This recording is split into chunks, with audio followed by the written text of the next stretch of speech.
All right. Okay, welcome everyone. This presentation is being recorded and will be shared online. So if you don't feel comfortable being recorded, please turn off your camera or exit the meeting. But just know this presentation is going to be available to you at a later date. Thank you. Also, please keep your microphones on mute. However, we have some tools that let you ask questions and post comments. Okay, so my name is Paula Pashby, and I'm a Solano County Master Gardener. We also have with us Tom Tucker, who's also Solano County Master Gardener. How about a hello, Tom? Hello, Tom. And we have Deb Sorrell, Yolo County Master Gardener, who's going to be moderating and checking Zoom functions like chat and polling. Hello, Deb. Hi there. So that's Deb Sorrell. So she's going to be monitoring chat. If you need to send in your email address, go ahead and make sure you send it to her, not everyone. So we're hoping that this presentation is going to really spark your interest in bee pollinators, especially California native bees.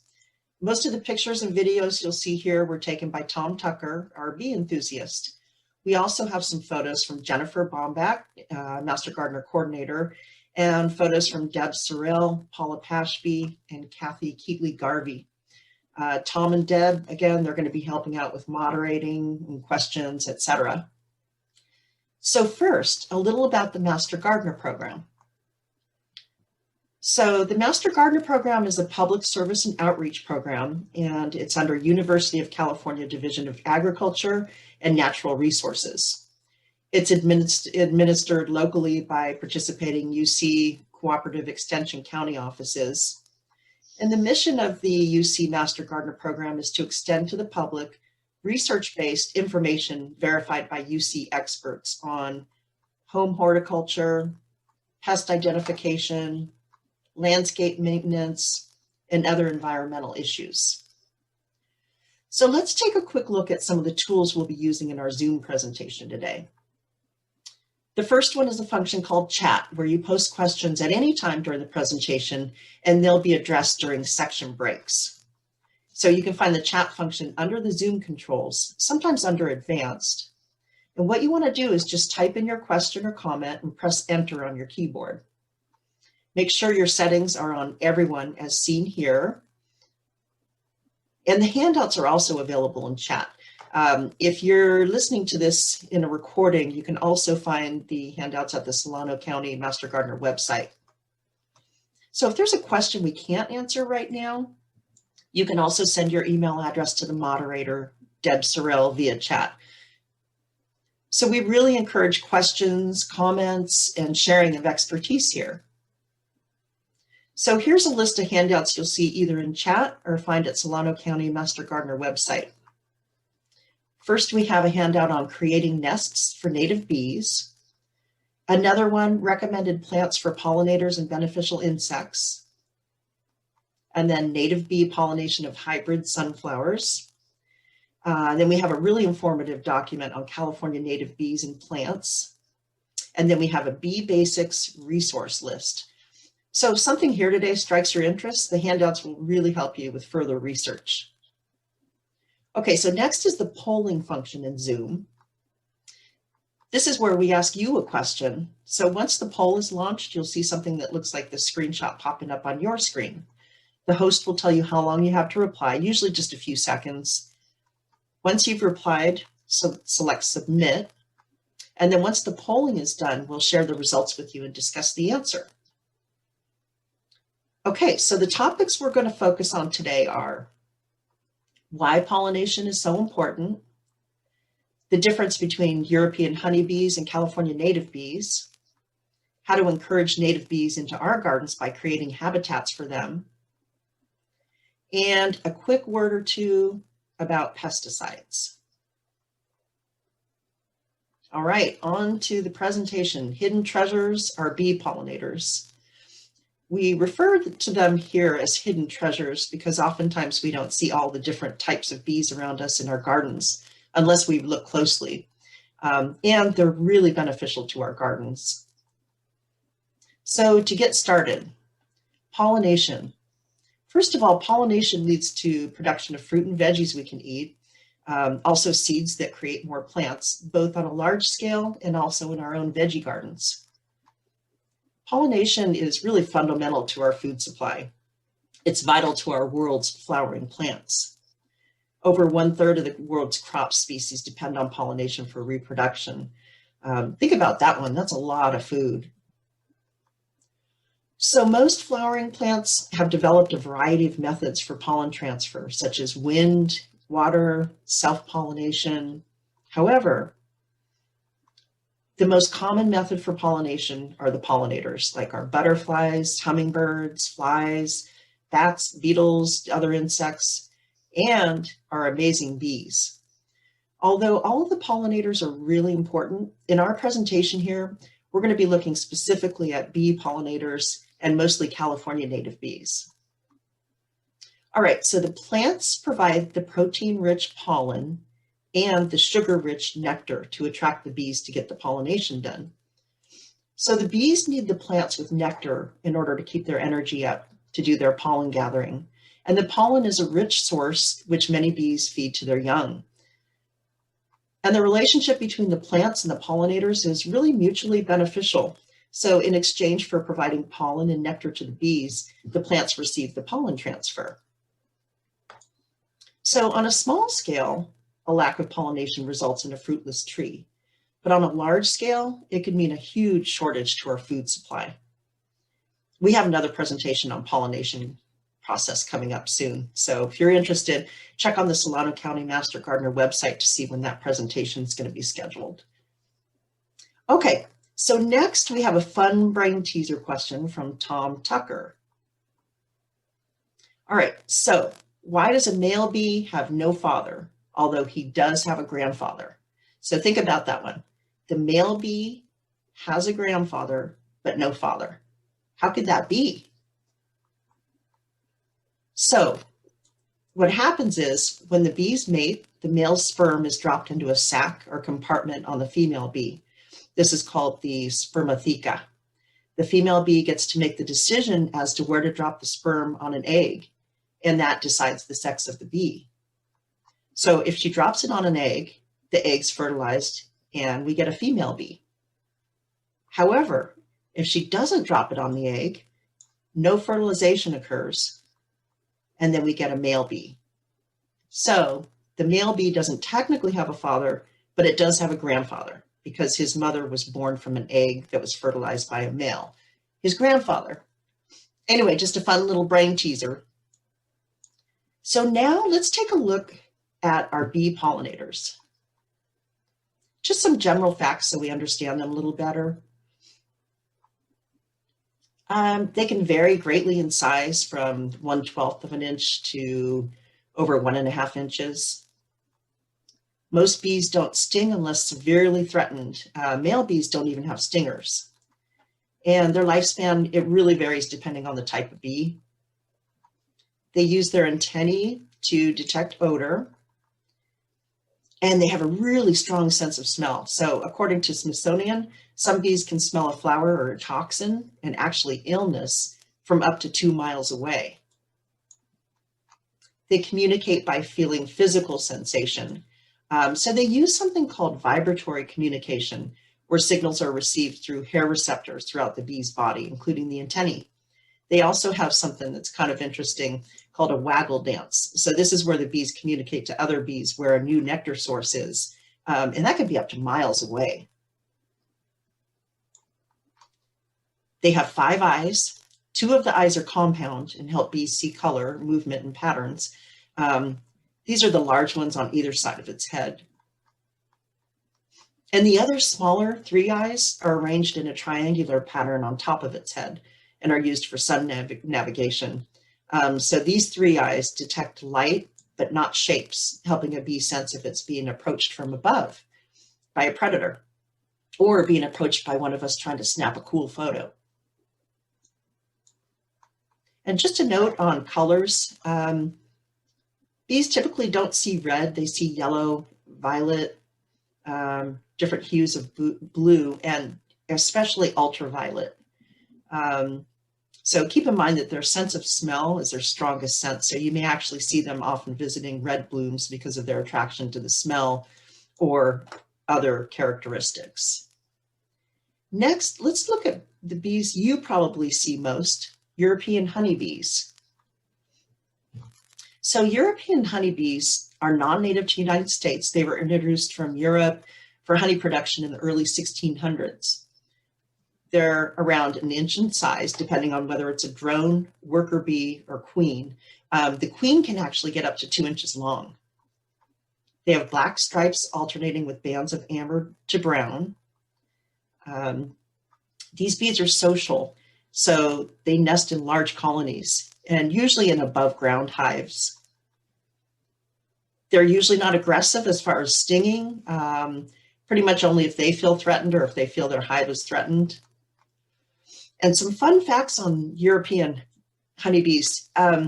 So to keep the hive cool, some of the bees will fan the nest, and then some of them actually leave the nest to increase airflow. Then there's the water collector bees. So these bees go out, find water, drink the water, and then return to the hive to regurgitate the liquid for hive regulation. And they're usually active around spring with the warm weather and flowering of plants. And then they tend to remain active throughout the summer and into the fall. So we should still be seeing them around now. All right, next, let's look at California native bees and how they're different from honeybees. So again, honeybees are really important pollinators and crucial for so many of our crops, such as apples, cranberries, melons, broccoli, and blueberries and cherries are some of the crops that are almost 90% dependent upon them for pollination. Also, the almond crop of California is really dependent on honeybees for pollination. However, there's some other very important bee pollinators in California. Maybe you've heard of California native bees. Perhaps you've even seen them in your yard. So California is home to 1,600 species of California native bees. Most of them are solitary, meaning they don't have hives like the honeybees. And although the honeybees are necessary pollinators of specific plants, the California native bees tend to be up to 200 times more efficient at pollinating many other plants. So we have different bees for different pollination jobs. It's been reported that pollinating 1 acre of apples requires around 50,000 honeybees, whereas the same area can be pollinated by around 250 native mason bees. So it's a huge difference in numbers. All right, now let's take a look at some of the California native bee pollinators you might see in your garden. So here's a list of the many California native bees you might encounter. We've selected 8 of them to introduce you to today. There's tons of them. We won't go into all of them, but we just wanted to at least pick some of the most common ones that you would see. So the first one, we'll look at bumblebees, and we'll look at the bigger picture and the details in a minute. Carpenter bees, longhorn bees, sweat bees, leafcutter bees, wool carder bees, mason bees, and perdita bees. All right, so how about if we look at some of these characteristics of these bees, beginning with bumblebees. So here's our bumblebee. The queen bumblebee lives through the winter, so if possible, have continuous blooming flowers for her. Some types are native to California. Their size, they're around 3/4 of an inch to up to 1.5 inches, so they can get pretty big. And if you see a really large one, it's probably the queen. She's not seen very often. She usually stays in the nest, and the smaller worker bees are the ones out and about. They're black and yellow, and they've got a fuzzy abdomen. Bumblebees are the only bees native to North America that are truly social, not solitary. So they nest with other bumblebees, and they nest above ground and underground. They're not aggressive as far as stinging, might sting to protect the hive. Often these are the first bees active in late winter, so in February, and the last bees active in fall, November. So we're probably still seeing them around now. They're major pollinators of commercial growers. And in this next video, we'll see why. So they do a fascinating thing called buzz pollination, also known as sonification, where in order to get the pollen, they vibrate their flight muscles, not their wings, but their flight muscles. They actually disconnect their flight muscles from their wings so they don't fly away while they're doing this. And they can reach the frequency they need for buzz pollination process. In a number of crops, such as tomato and blueberry, the pollen-bearing stamens are hidden. Most insects are unable to reach them easily. Bumblebees have a unique way of vibrating flowers, releasing the pollen. The bumblebee achieves this by firmly grasping the petals with its forelegs and jaws and setting up vibrations, by moving its flight muscles rapidly, making a distinct buzzing sound. How does pollination work? The bumblebee firmly holds the petals with its forelegs. The bumblebee vibrates its wing muscles. The pollen falls on the pistil and the underside of the rear end of the bumblebee. After its visit, the bumblebee collects the pollen with the pollen combs situated on its hind legs. This unique buzz pollination gives bumblebees a huge added value for your fruit or vegetables. In fact, it's the reason why bumblebees have been introduced to tomato and blueberry crops worldwide.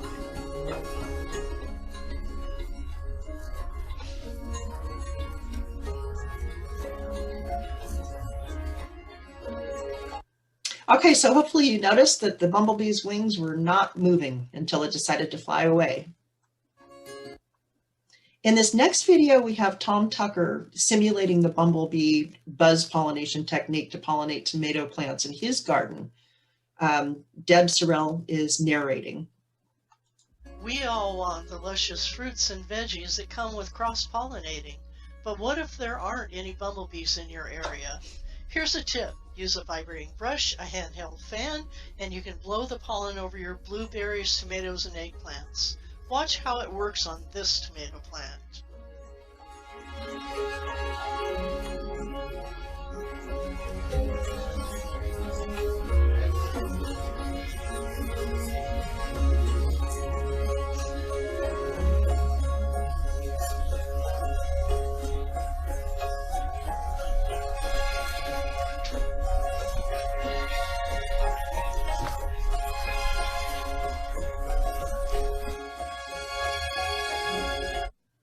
So we can really see how the process takes place and how we actually may need to step in to help out if our pollinators disappear.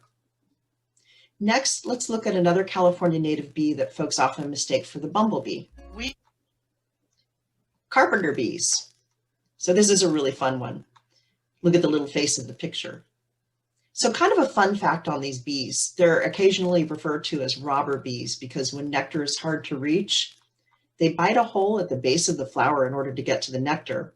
And because the necessary reproductive parts of the flower are bypassed, the flower is not rewarded by being pollinated. But they're still really beneficial pollinators.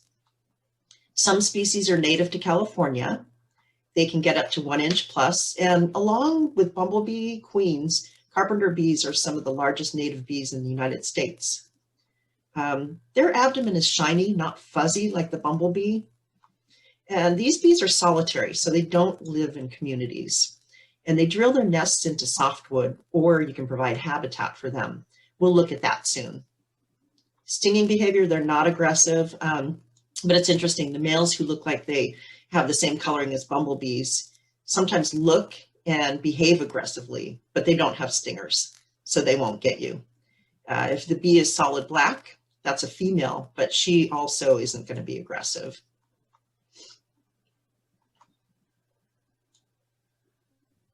And they're typically active around March through October. So again, we might still be seeing them flying around right now. And next on the list, a bee with very long antennae that look like horns. This is our longhorned bee. So some fun characteristics on these guys. The females nest underground alone. They're solitary, but the males have to find a place outside the nest to sleep. sometimes forming what's called male sleeping aggregations on plants, like seen in the photo here. They're native to the United States and found in California. They're around 1/4 of an inch to an inch long. They vary in the color of their wings, eyes, legs, and antennae, and they get their name from the male's unmistakable and unusually long antennae that look like horns. They're very docile, just like the other bees, not interested in stinging. They're active usually just for a short time between midsummer and fall. Okay, so there's another interesting bee that you may have in your garden. It's very tiny, and you really need to look closely to see it. But oftentimes that's what makes gardening fun. Our gardens come to life when we can see things we've never seen before, especially when we see these bees that may have always been there, but we didn't know it until we slowed down and took the time to see. So the next one is called the sweat bee. So here's the sweat bee. Interesting fact on this one, they can be attracted to salts and human perspiration. So I guess don't sweat in the garden, but if you do, don't worry. They probably won't sting. The sweat bee is native to the United States and found throughout California, and it almost looks like a little fly. It's around 1/2 inch or less, so it's super tiny. And it's seen in a wide variety of colors. Many are a striking metallic green or blue-green, like we see here in this photo. These bees are solitary, and they primarily nest underground in soil, and they could be found throughout the year in the warmer temperatures. So that was the sweat bee. Another interesting bee that seemed to enjoy my yarrow plant and blooming silk tree this summer is such a fun bee to watch. It's called a wool carder bee. So here's the wool carder bee. They're called wool carder bees because the female essentially performs the wool carding function on her preferred nesting material.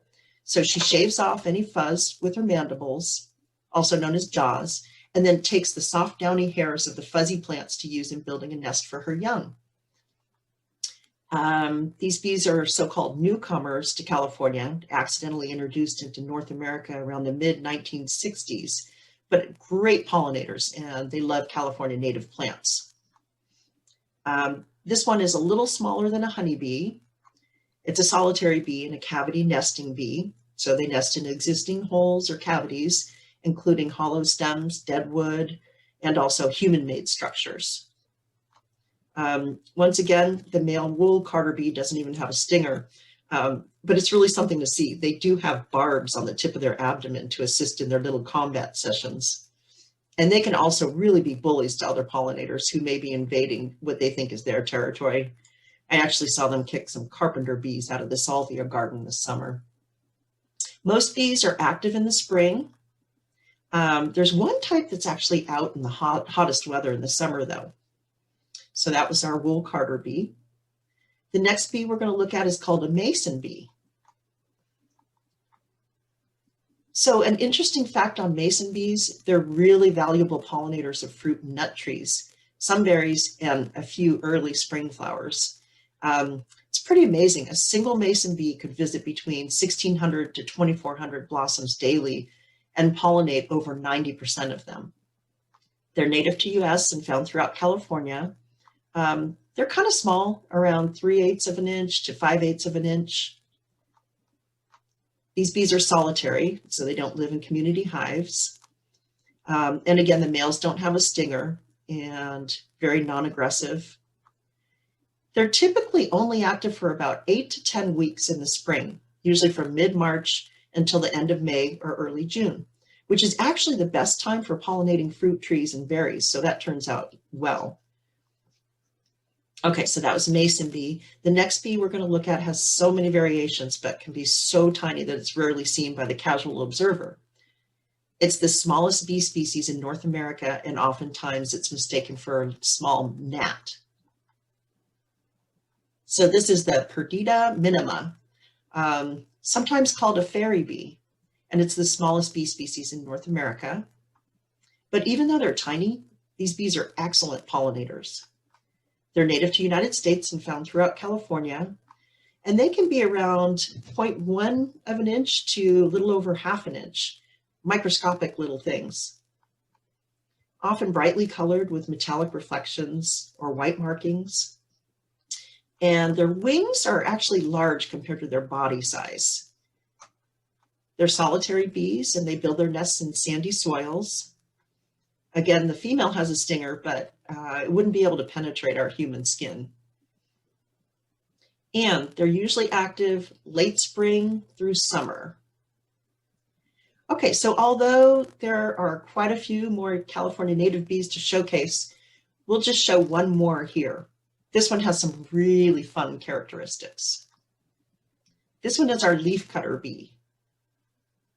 What's kind of cool about these bees, if you see smooth, not jagged, but smooth holes or half moon shapes cut out of the leaves, like shown and circled above, that means a leafcutter is living near your garden, which is really cool.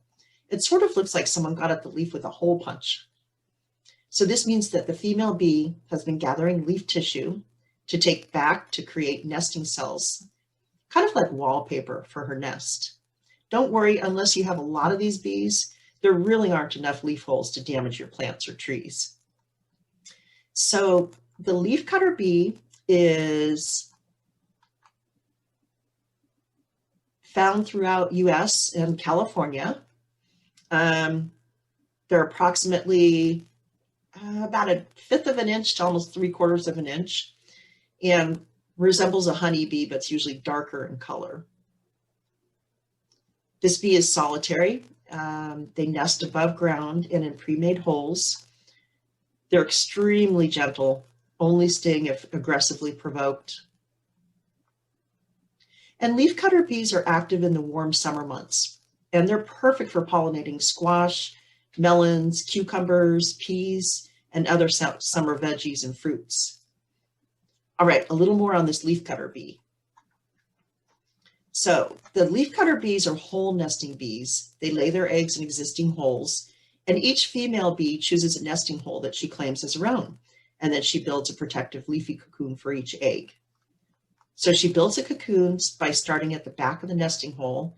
She'll place the female eggs in the back and the male eggs in the front, since the males emerge first. And inside each cocoon, she puts something called a pollen loaf. So the pollen loaf is a mix of nectar and pollen. So she puts that in with each egg for the emerging larvae to feast on.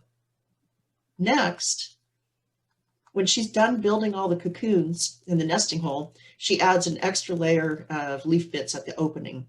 So this could take up to 50 leaf pieces to cover the opening. And Tom Tucker has a lot of these bee barns, and he noticed that it was taking a long time to process. So the tunnel is finally sealed. The leafcutter egg might hatch right away, or it might go into hibernation for the fall and winter. Also, once the bees emerge, you'll see a large hole in front of the flat end of the leaf cocoon. Okay, so next are some fascinating videos that Tom captured in his yard.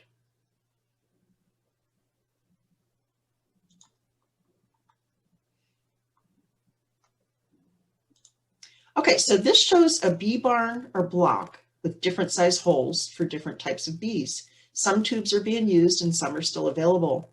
And see, here we see a leafcutter bee working really hard at closing the hole with leaf cutting so the eggs are not disturbed. This could be up to 50 leaf cuttings. And here we see another bee. So even though they're not social bees, they have no problem with close neighbors. All right, so here she almost goes into the wrong nesting hole.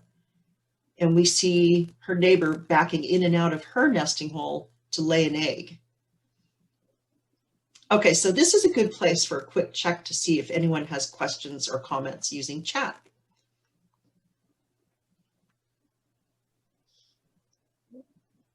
Paula, we have a first question from Dottie, and she's asking, why do most of the types of bees I see in my yard gather and work the plants with red flowers if they don't see red? Do they rely on flower colors as an attractant? Maybe Tom, can we have you answer that question for Dottie? I'll try. The bees can see in the ultraviolet and the infrared spectrums. Okay, and flowers often have ultraviolet stripes or guidelines to uh, guide the most direct route to the floral rewards, like pollen and nectar. So they're seeing completely different flowers than what we see. Right. Okay, great. Thank you very much. Okay, from Peggy, we have a question that says, regarding the recent fires in North Vacaville, which killed thousands of bees, how much damage to our local agriculture is there from that? And I've also noticed a dramatic reduction of bees since then. So Tom, I think you were saying earlier that it's going to take us quite a while to really see true numbers of what's happened from the wildfires, right? Yes, out here on Pleasance Valley Road, where the fires took out the complete honeybee raising things. You know, that's a complete disaster. But as far as the agriculture, it'll be sometime in the future that they figure out what all losses are and if there's anything that is positive out of it. Right. Okay. Thank you very much. And the final question we have for right now is from Ward. He says, bees appear to be classified into several genera. So what are the properties of insects that make them bees? So this one could really get into some major details, but I think there's a few ways you can tell the difference. Tom, do you want to elaborate on that a little bit?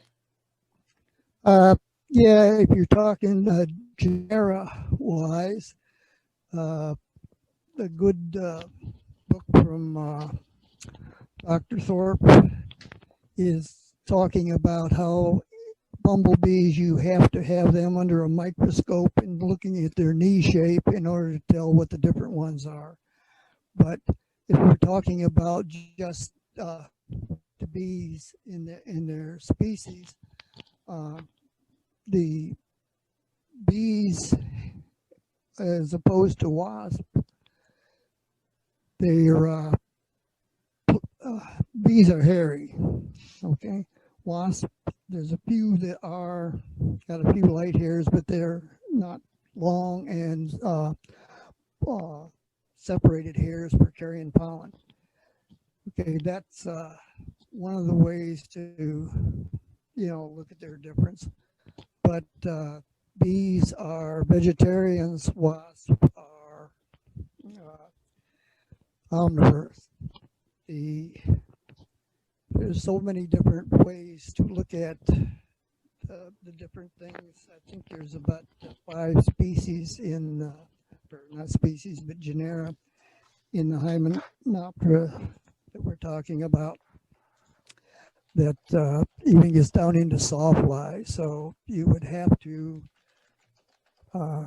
look at the bees of what they eat and basically the hairiness of them. Great. Okay. Thank you very much. So next, let's quickly go into more nesting behavior and take a look at some ways you can provide habitat for these bees and invite them into your yard. So a few ideas. Leave some dirt exposed. Around 70% of California native bees nest in the ground. The other 30% or so of the native bees seek wood or other cavities for their nesting. Another thing you can do is make water available for the pollinators. Keeping a bird bath is a great way to add water. You could also take a shallow tray, line it with pebbles, and keep it filled with water. Also important to know is about your California native plants. So we won't really go into California native plants here. We have another presentation for that, but just so you know, California native pollinators are most attracted to the plants with which they have co-evolved. So catering to their preferences will really help out greatly. We've got plant suggestions in your handouts, and there's a lot of videos on the plants that are best suited to your garden conditions or your local counties. Okay, and some more ideas on bee habitats. So here's an example of a nest used by many different types of California native bees. It's a really cool view. The nest on the left-hand side is an excavated nest with branched tunnels made inside the wood of a dead log. This is done by an eastern carpenter bee. You can see how the eggs are housed in each area. So the carpenter bee shown here has really strong mandibles. Again, their jaws. So it's able to drill into the wood and then actually turn left inside the wood for more protection. Pretty amazing. Also, as mentioned before, different types of bees will share the space and lay eggs in a different opening. So they're not necessarily a colony, but they don't mind living next to each other. Now let's go more into detail on bee nest boxes. So here are some general guidelines on bee nest boxes. The location of the nest site is important. Early morning sun, ensure the house is protected from the sun during peak hours. Placement should also provide some protection from wind and rain. And what you want to do is mount the bee house on the side of a fence, garage, or shed. You can also place it on shelves. Just try to keep it at eye level or higher. The height of the nest isn't as critical as the depth of the holes that the bees will lay their eggs in, usually around 6 inches deep. So when choosing or building a bee box, there'll be holes drilled into the box for the bees to nest. It's best to have different sizes. 3/16, 4/16, and 5/16 of an inch are really good. Tom has worked with these a lot, and he said that he's had the best luck with the 5/16 inch wide drilled holes. There's also several suppliers of native bee houses and also many cool do-it-yourself ideas available online. So if you do make your own bee house, ensure that the wood is untreated and clear of any obvious signs of decay or disease. And if you use paint, use latex-based paint. Just don't use oil-based paint. All right, so coming up, we have some examples of bee houses made by Tom that he uses for live on-site presentations, or that he used to before COVID. These could all be really fun additions to your yard. So pick a design you like, or choose the type of bees you want to attract into your yard. So we'll look at a few different types of boxes you can make. We're going to look at cavity nesting boxes, stem or tube bundles, and bumblebee boxes. So let's first take a closer look at the cavity nesting boxes that have the holes drilled into them. And again, there's so many fun designs out there. Okay, so here we have Tom's nest boxes with holes drilled into them. I mentioned that 5/16 of an inch seems to be the best to accommodate many different types of California native bees. As seen here, one's painted and the other is not. And if you do use paint, make sure it's not oil-based. See how both of them have a top piece for weather protection? There's no need to line the tubes, but you may need to clean them out when not in use. If so, one way to clean them is by using long swabs dipped in a mix of 10% alcohol and the rest water. Although with luck, the hatched bees will probably be filling these holes as soon as they've eaten and mated. All right, let's look at another design. Okay, so coming up, here we have another simple cavity nesting box design. This one is a block that has butcher paper straws in the drilled holes, and the cover is attached with 2 screws. Keep in mind for the liners, paper that absorbs moisture shouldn't be used. So what we do is monitor the block until all holes are filled. And as you can see with this one, we don't have any residents at this point.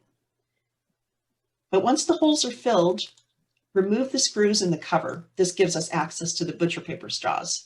Next, remove all the straws and put the larvae into a cardboard box with a 3/4 inch hole. Then reline the block with new butcher paper straws and reattach the back with screws. Oh, and keep the cardboard box with the larvae in a dry place, probably not inside your house unless you want some bee roommates. Depending on the species, most of the bee nest boxes are going to be occupied by bees, either larvae or adults, for around a year. But sometimes this could be longer depending on circumstances. Okay, so next let's take a look at stem or tube bundles. So this next design is a very simple and easy way to attract the California native bees to your garden. So it's stem or tube type. The tubes can be cut from plants that have hollow stems like bamboo or reed, or paper tubes can be used. Just make sure they're at least 6 inches in length. Bundle around 15 to 20 stems together, something like that. If cut from plants, make sure that one end is closed and just string them together, closed end of the stems together. It's really that simple. Otherwise, place them in a container like seen here, or make a wooden frame to enclose as many stems as you want. So that was stem and tube. Okay, next, let's look at one more design. This is for our bumblebees. Unlike the nests built for solitary bees, there's no strict size requirements for the bumblebee nests. When the bumblebee queen wakes up from hibernation in the springtime, she's going to hunt for a dry, warm cavity to start her colony. So to offer her more choices, consider building one of these boxes. This one here has a 3/4 inch plastic pipe in the entrance. It has contrasting color. There's also some ventilation holes drilled at the top. And you could actually cover these with a screen if you're having issues with ants. So this is a simple wooden box. It's made from preservative-free lumber. The best dimensions for this are around 7 by 7 by 7 inches. And this one has a plastic top with a wooden cover to pull off so you can see some fun activity in there. So what you do is you fill the box with soft bedding material, usually upholsterer's cotton. Just make sure you don't use synthetic cotton. Make sure the box is weather tight to prevent dampness, mold, and fungus. Place it in partial or full shade on or just around underground where no flooding occurs. And if you bury the box, just make sure to extend the tube so it enters the surface. Put the box out when you first start noticing bumblebees in the spring. And if it doesn't get used by late July, put it into storage until next spring. All right, so those are our nesting habitats. In closing, just a quick note on pesticides. So bees are highly sensitive to pesticides. There's something called neonicotinoids, usually referred to as neonics. They're used a lot and they're really bad for bees. Neonics are the most widely used group of insecticides in the world.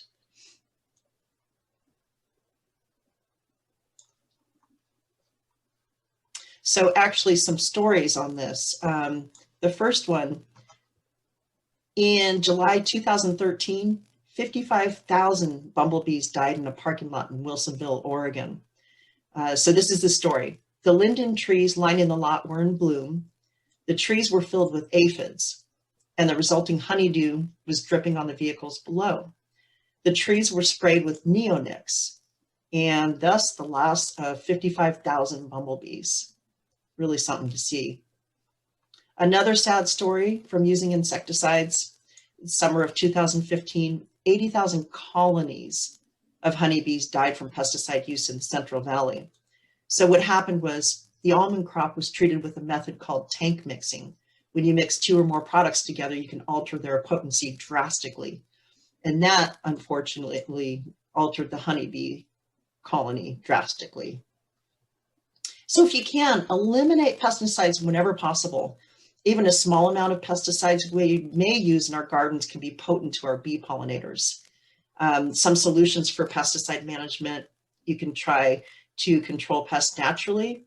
You can use beneficial insects that get rid of pests. So an example on that would be ladybugs. If you get ladybugs in there, they get rid of aphids and whiteflies. Another way you can control pests without pesticides is you can spray the pest off with plants with a stream of water. And there's also organic solutions to help with pest management. there's a program called Integrated Pest Management Practices. They are a University of California program that helps the community prevent and solve pest problems. And they use the least unintended impacts on people and their surroundings, including our pollinators.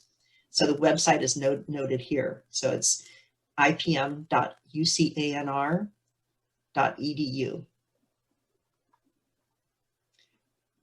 Okay, we thank you for joining us today and hope you've been inspired to invite California native bees into your garden. Do we have any more questions? No more questions at this time. Great. Okay, thank you, everyone. So I will say goodbye, and Deb and Tom, thank you very much. Bye. Thank you for being here. Bye.